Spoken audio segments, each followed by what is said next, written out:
Je, unasumbuliwa na msongo ya mawazo yaani depression, tatizo la kifafa na kupoteza fahamu, au haupati usingizi? Basi tumia dawa asili Petadi kwa suluhisho ya magonjwa hizo. Mimi naitwa Anand Namdeo Shastri kutoka kampuni ya Shastri Herbals. Tunakuletea dawa asili zifuatazo. Swavi ni dawa inayosaidia kwa wenye matatizo ya vidonda vya tumbo, tumbo kujaa gesi au kuwaka moto, pia kiungulia na bawasiri. Rasadi ni dawa inayosaidia kwa wenye matatizo la presha, moyo kupanuka, kupooza, yani stroke.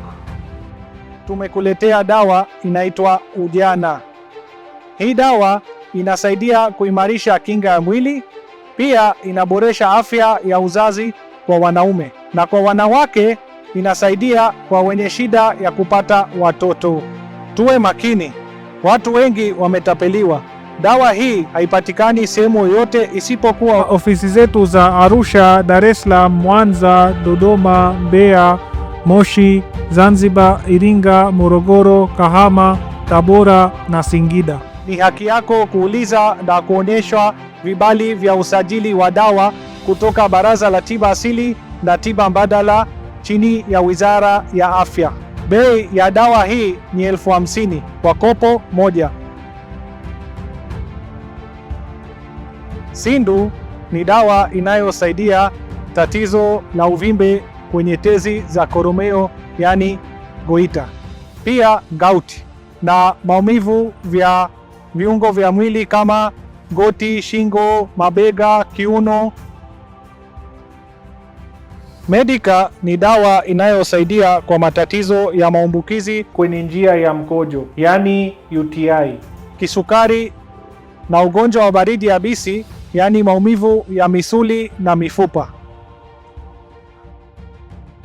Apamol ni dawa inayosaidia kutibu matatizo yafuatayo: uvimbe kwenye kizazi kwa kina mama, kuzibua mirija ya kizazi fallopian tubes, na maumivu kwa wanawake wakati wa hedhi. Sudhi ni dawa inayosaidia kutibu matatizo yafuatayo: kupunguza uzito, matatizo ya ngozi kama mwili unawasha kunakosababishwa na mzio, yani allergy, na pia mtu kupata choo kwa urahisi. Vatari ni dawa inayosaidia kutibu mafua ya mara kwa mara, pia kozi kikavu na pumu au kifua kubana. Dawa hizi zimesajiliwa Baraza la Tiba Asili na Tiba Mbadala chini ya Wizara ya Afya kuwa ni salama kwa matumizi ya binadamu.